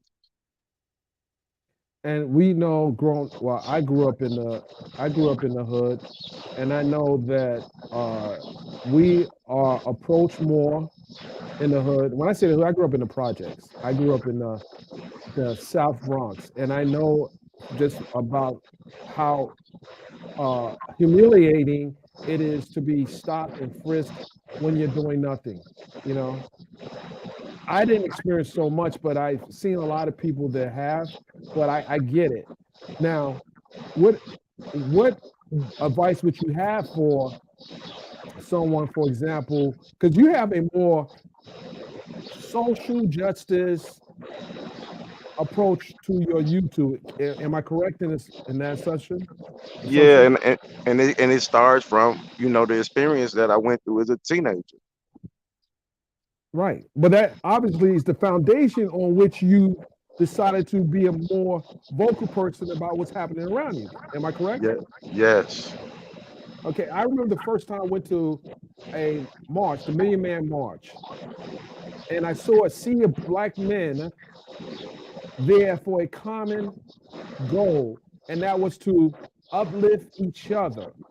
And I see that is needed more now than it did before. Would you agree? Yes, most definitely. So Not if only, you, you know, parenting is something that's getting lost. You know, parents want to sit down and smoke blunts with their kids and hang out with them, and they get more of a friendship than a parentship, you know? right, And right. with all this violence that's going on in Chicago, you know, to get caught up in the stuff that I've been caught up in with this whole debacle, I don't want to get lost in the sauce with this stuff because there's other people I can help. There's other people I can help. It's back to school drives I can do and have done, and there's other things I want to participate and try to help. You know, life, God, religion, all that stuff is true. So if you're on this earth, try to leave a positive impact for others that's going to come behind you. You know what I mean? I think that people don't hang on that as much as they need to. We're And I just think, living here for the moment. and I do agree with you. There are a lot of people that get overwhelmed in a story, or they let it consume them. And I think that's where you have to just take a step back and take a breath and breathe and say, like, reflect on how things, like, I'll give you an example. When Trayvon Martin was killed in Sanford, Florida, I was in the courtroom at the trial, and there was a time in the break where George Zimmerman stood right next to me with two burly security, whoever they were, and they stood right next to him. And at that moment, I felt like I was going to be not the reporter, but the person that just wanted just to sucker punch him, because I heard the evidence and I knew that this young man didn't deserve to die. But I had to take a step back and let the process play out. And it's unfortunate that he lost his life in that fashion. And I know his father was going through it because I watched the father and the mother. And I'm a parent, and I don't know how I would handle a situation like that. But sometimes you have to trust the process, you know? Indeed. You know, so I will say I'm kind of happy that, you know, my picture wasn't slung out there of my face, because, you know, being a YouTube blogger or whatever has already came with, you know, its pluses and its minuses. And when you getting all this notoriety, you seen how I showed up in New York and how that went about. I do feel that alpha males are being attacked. You know, people that to make a difference is being attacked, and I think some people take pride in trying to attach themselves to me, attack me, simply just to be relevant. mm. And You don't think I was attacking you, do you? no, but I do feel that what took place in front of you was simply an attack for, Yeah, you know, fame, a yeah, recognition. because that whole thing, brother, it was like we was on a lunch break, and I saw, and let me tell you what happened. I was coming out for the break, and I saw the uniform cops outside the federal courthouse. And I know that they don't have no jurisdiction inside the courthouse or inside the courtroom unless they're testifying or they're doing something that is relevant to, like they have no jurisdiction per se inside the federal courthouse. So that's why they were staying outside. So then I hung around, I had my camera out. I'm like, okay, something's about to go down. I don't know what it is, but my spider senses told me that something was about to happen. And I didn't hear too much of what was going on. I knew that I should just be in position. And sure enough, I think you came through the revolving doors. Yes. No, it was yeah, right. You came through the doors, and I'm like, okay. And most people don't know. They know they can make the connection now who you are, but at that moment, and you notice I didn't put the story out back then. Do you remember that? Yes. Yes. But obviously, at this point, you are not like separate, removed from that situation. In that, the timing, the place, and like you said, they knew you were there, so it was you were kind of in a position where that could have happened if someone wanted to do it. It's like I never post photos in a restaurant when I'm at the restaurant or I'm somewhere. I don't do stuff like that. It's just not practical in today's social media era. But I get it. And I'm sure everything with that situation is going to be good. I mean, just listening knowing what I know. But I think that when you are talking to these young men and young women, this is a teaching moment that you can share with them and provide them a different avenue to approach situations like this. And can't get too consumed in stuff. There are a lot of people consumed in that story. They're consumed in it. But I'm on to the next story, and I've covered so many different stories, and I see, like when I tell you, Mr. Dubowski, I've covered stories over 30 years, and while a lot of them are painful, I have to know how to shift gears, if that makes any sense. Yes, it does. And I think that's I'm sorry. When I was saying about this YouTube fame,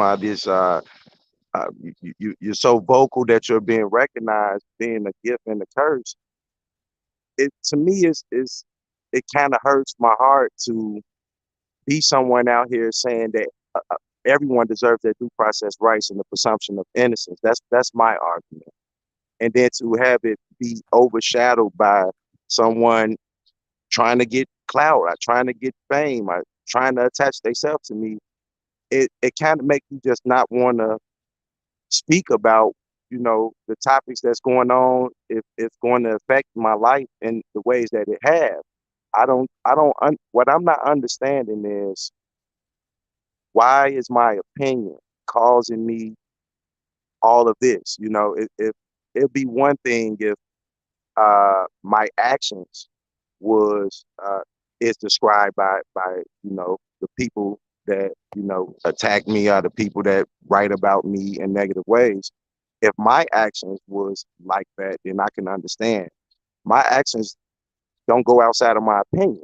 I just speak my opinion, and if my opinion leads to people doing the irrational things that they do, even the government doing the irrational things that they do.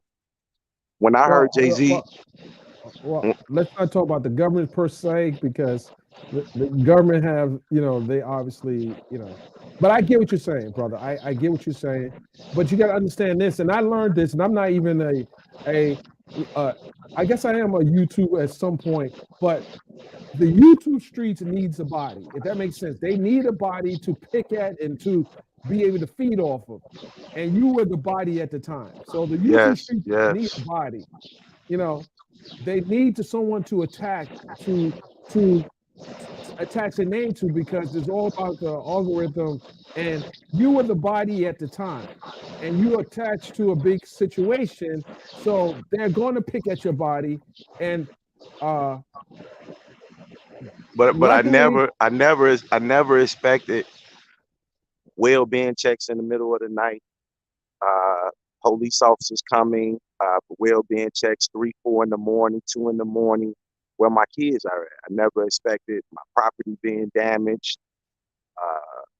bogus reports made against me, and things of that nature. I never really expected that to the degree that I saw it play out. I've been listening to Jay-Z and Meek Mills pushing for rap lyrics not to be used against rappers and things of that nature.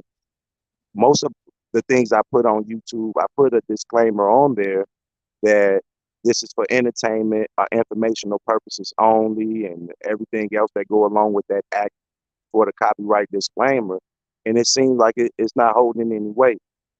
If I crack a joke, which I am a jokester all the time, now if I crack a joke, it's like this joke can land me in jail just for cracking a joke. I don't want you, Dabrowski, respectfully, I don't want I'm not you speaking to, on me. I'm not speaking on nothing with me. I'm just saying words and how words can be interpreted by a person. Like one person can walk away from words one way, and another person can walk away from words another way.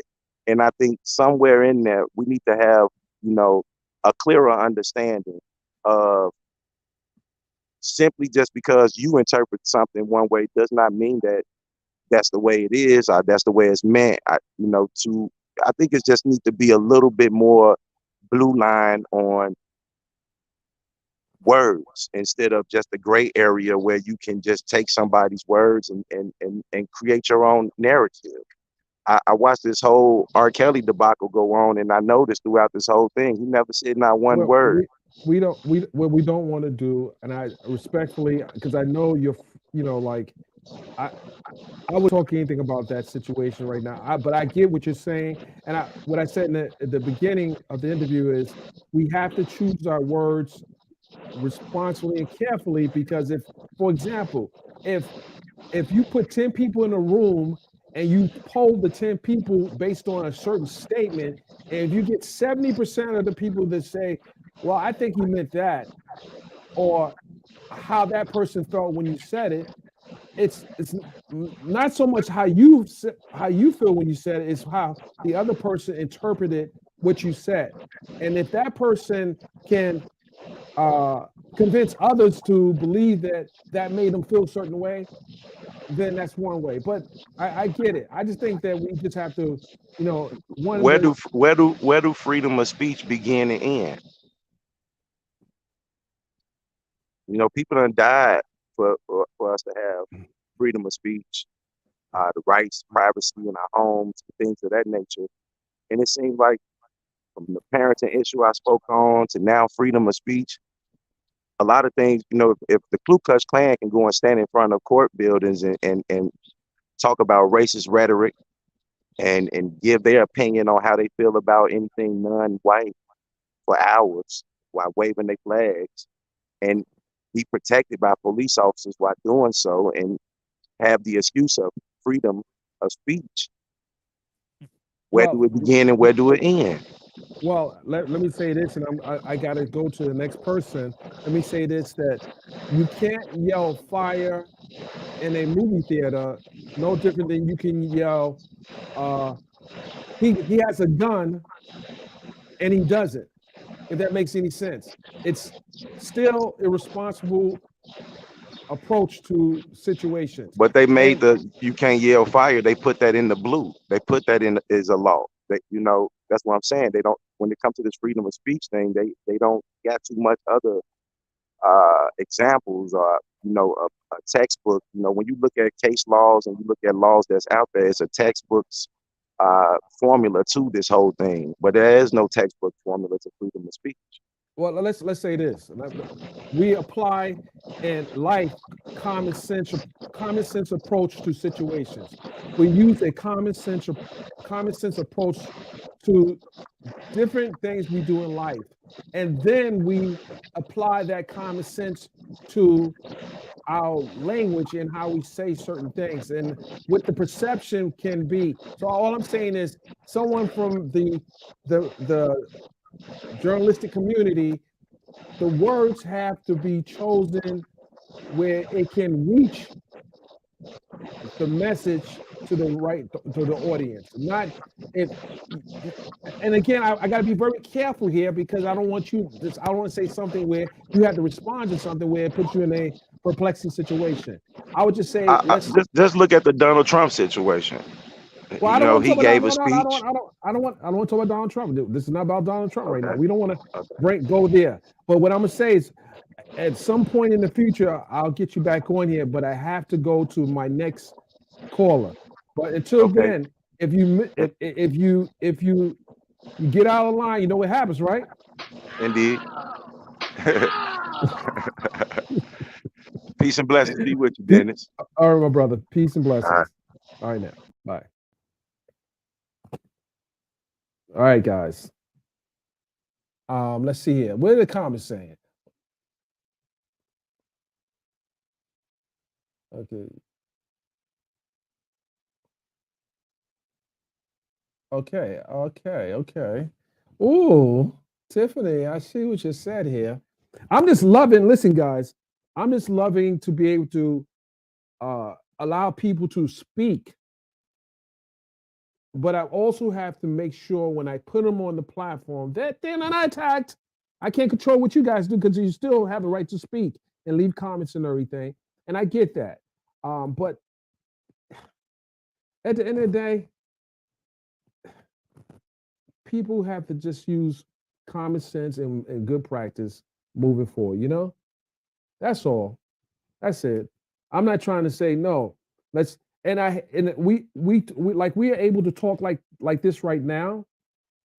I hate when I see that certain people on Instagram is silenced, but others are not, or certain posts are allowed to maintain stay on Facebook, but others are not. And even the corporations have to do a better job in uh, monitoring how they move in this space, because there are people that profit off of our misery, and we can't do anything about it until we start creating a platform like Fanbase. By the way, guys, I am on Fanbase. Shout out to Isaac Hayes and the Fanbase platform. We just got to keep, I put exclusive content on Fanbase. You got to subscribe to my platform because you don't get everything here on YouTube. You get some, but not everything on YouTube. I want you guys to hit the like button while you're here. I have I'm on I don't know how many people are actually here, but hit the like button, support the channel. I'll be back. I'm, obviously going to be covering some really high profile cases. And I'll just say that don't get consumed in someone else's life when you can't put yours at risk. Don't get consumed to too much in other people's life. I know you have a lot of people out there are fans and super fans of Mr. Kelly, but there's the fans and there's the other side to that coin. They're the people that might have suffered at the hands of him as well, because none of you were there. I wasn't there. We have to go by, we have to trust that there are people that were harmed by Mr. Kelly. We also know that he was harmed by someone else in his family. So we can't discredit everybody because you're a fan. That's just asinine. You just can't discredit everybody because you're a fan. I know that some of you ain't going to agree with what I'm saying, but guess what? It could be your family member too. There's some, you can't, you just can't discredit people just because you have to love that person.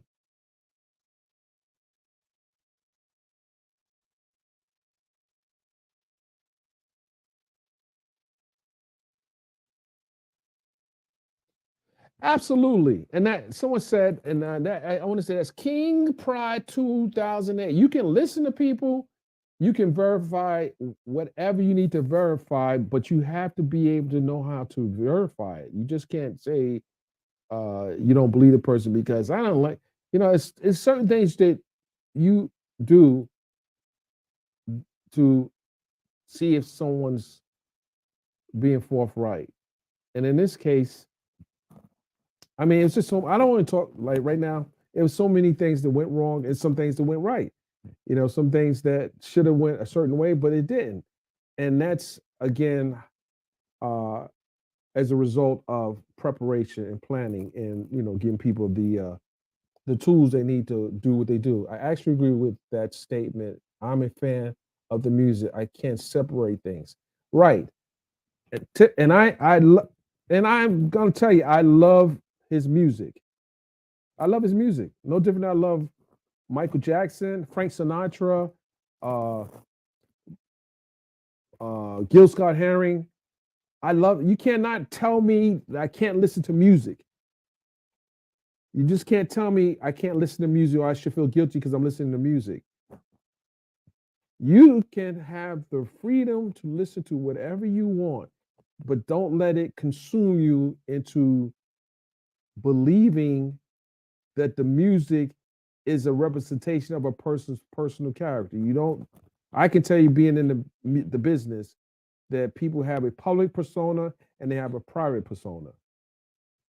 So let's not get too caught up in the illusions that exist in entertainment. Let's not get caught up in that, because I can tell you, if I told you some of the things that I've seen by some of the biggest names in this entertainment space, you would be surprised.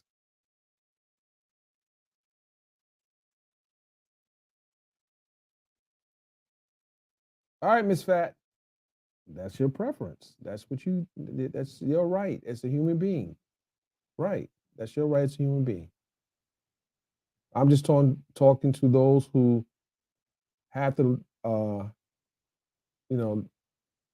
discern from what is real and what is fiction. That's all. All right, guys. I appreciate you. I think we've been on long enough.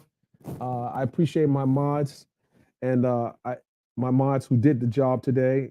One of my mods, she was slipping, falling. She couldn't get up. She was slipping, falling. She couldn't get up. Shout out to DMX. But let's ride out with some music. Let's go. Hey, shout out to B Stacks. Shout out to Faculty Entertainment. Shout out to Jukebox Bully. But you know what? Let's go. How about we take the day off, get right tonight? Time to discuss all the things you like. Share a bond so strong it be seeming like I'm all in your head, I can read your mind. How about we take a day off? Let one night pay off. Cause I'm sure you feel like you just wanna live life. Michelle to Obama, presidential persona. All I hear is bad women, bad women. From lame ass niggas who never had women. Had happy, calm, sad, that's mad women. Church going club hitters love bad women. But stacks equals lots of dimes. To appeal, gotta feel what's on your mind. What dreams you have, are you on your grind? Are you mentally mature, do you need some time? Hey, there ain't a place I wanna enter if it don't coincide with the money on my agenda. Lame think what they too simple. I pop and they coming right back, they so pimple. So I'm cautious, others are thoughtless. Why have the diamond if you can't get it flawless? If you can't get it flawless, her mind all mine and her visual flawless. How about we take the day off, get right tonight? Time to discuss all the things you like. My crowd is crazy. Run around town hearing the same old thing. In and out boutiques, you buying the same old thing. By the way, guys, the poster behind me, listen up. The poster behind me is from the movie True to the Game, starring Vivica A. Fox, Jeremy Meeks, Andra Fuller, Ayana Halley, Erica Peoples, and a bunch of other people, Waka Flocka. I shot the poster, I shot the campaign, and I just kind of support my brother Manny Haley and the whole team at True to the Game. True to the Game. I don't know if you've seen the movie, but go check out the movie. Go check out True to the Game 1, 2, and 3. And there might be a 4th. Tiffany, I love you, girl. Appreciate everybody coming on. I appreciate it. I thank everybody for supporting the platform. We'll be back, I promise you. But we're going to ride out with some of the hottest jams coming to Atlanta.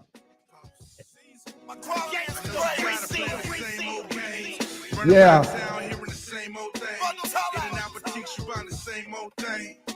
Hell, I'm living off the same old change. They call me the same old thing. I've been known for doing the same old thing. Top off, baby, ready to top off. Good water, you can see it from afar. Just like the brains and the guts in my car. If we talking belief, it's about some real cake. Cars cool, but I'm in the buy real estate. Nothing's better than the wine on the dinner plate. Fried lobster, mashed potatoes, and tender steak. Filet, outfit about 2K. Good wheels, living good on the license plate. It feels good, all I gotta say is life's great.